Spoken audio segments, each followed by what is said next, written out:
Chief Bakery's hands trembled. Standing before him was the ghost of a man he'd murdered 3 years ago. The warrior, Jabari, stood bathed in an ethereal glow, looking exactly as he did the day he died. Scars and eyes were the same, yet alive. Subscribe to Heritage Story Hut for amazing African tales. Hit that bell, don't miss out. Now, let me tell you how this warrior returned from the grave. 3 years earlier, Jabari was the kingdom's greatest champion. He protected the people, won every battle, and was loved by all. But Chief Bakery watched with jealous, hateful eyes. The people praised Jabari more than they praised him, their own chief. This warrior was stealing his glory, and he wouldn't have it. So, one moonless night, the chief's men ambushed Jabari during his patrol. They stabbed him in the back and threw his lifeless body into the sacred river.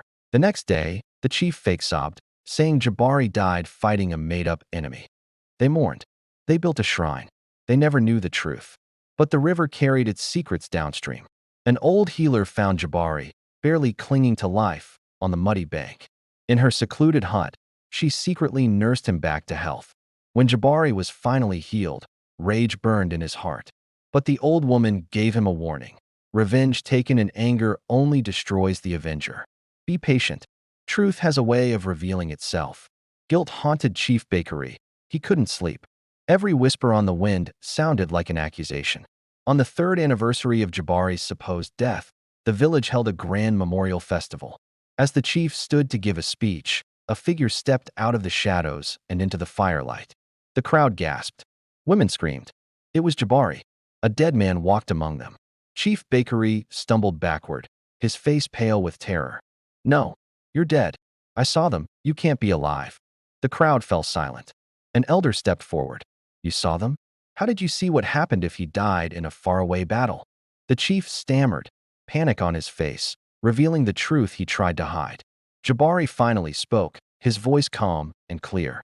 I didn't come back for revenge. I came back so the truth could speak for itself. Your chief ordered my murder because he envied the love you gave me. Overwhelmed by fear and guilt, the chief collapsed, sobbing. Yes, I did it. I couldn't stand living in his shadow anymore. Bakery was banished, and the people wanted Jabari as chief, but he said no. I didn't survive death to take another man's throne, he said, as he walked away at dawn. I survived to prove that truth never stays buried. Jabari became a legend, a ghost warrior. What a powerful story. If you enjoyed it, subscribe to Heritage Story Hut for more. What's the biggest lesson you learned from this tale? Drop it in the comments. Hit that like button and let us know what story we should share next.